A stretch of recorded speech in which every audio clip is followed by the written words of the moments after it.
और चलिए बुलेटिन में बात करेंगे कोरोना की। देश में कोरोना के मामलों में लगातार बढ़ोतरी हो रही है। एक बार फिर से अब तक कोरोना के 1045 मामले सामने आ चुके हैं। कोरोना से अब तक 10 लोगों की मौत भी हो चुकी है। केरल में अब तक 430 लोग कोरोना से संक्रमित पाए गए हैं। दिल्ली में कोरोना के 104 मरीज जो हैं वो पाए गए हैं। ऐसे में लगातार मरीजों की संख्या बढ़ती जा रही है और सबसे बड़ी बात यह कि जिस तेजी के साथ मरीजों की संख्या बढ़ रही है, ऐसे में लोगों को हालात को समझना होगा। हालात को देखते हुए सतर्क रहने की बेहद जरूरत है।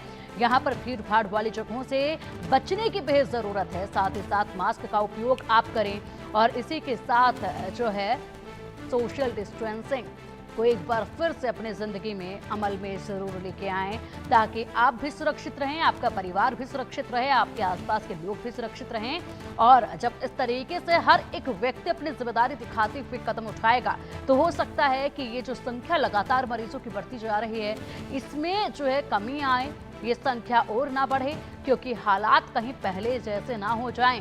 ये बढ़ती मरीजों की संख्या कहीं लॉकडाउन की तरफ ना ले जाए हमें, और इसीलिए लोगों को सतर्क रहने की बेहद जरूरत है। क्योंकि जब लॉकडाउन लगा था उस वक्त किस तरीके से आर्थिक तंगी से भी 2-4 लोगों को होना पड़ा था, इसलिए अभी से कंट्रोल करना बेहद जरूरी है।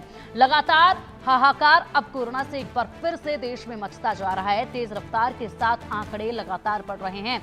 दिल्ली, देश की राजधानी दिल्ली की बात करें तो 104 मरीज पाए गए हैं। यहाँ पर 10 लोगों की अब तक मौत हो चुकी है। पूरे देश भर में 1045 लोग जो हैं इस वक्त कोरोना की इस महामारी से संक्रमित हैं।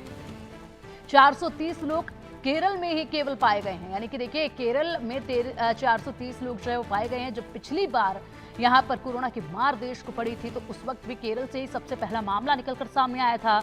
वहीं से भारत में जो है कोरोना ने पहली दस्तक दी थी और उसके बाद अब सबसे अधिक मामले जो हैं वो केरल से ही सामने आ रहे हैं। अधिक जानकारी के लिए अलग अलग इलाकों से हमारे सहयोगियों का रुख करेंगे।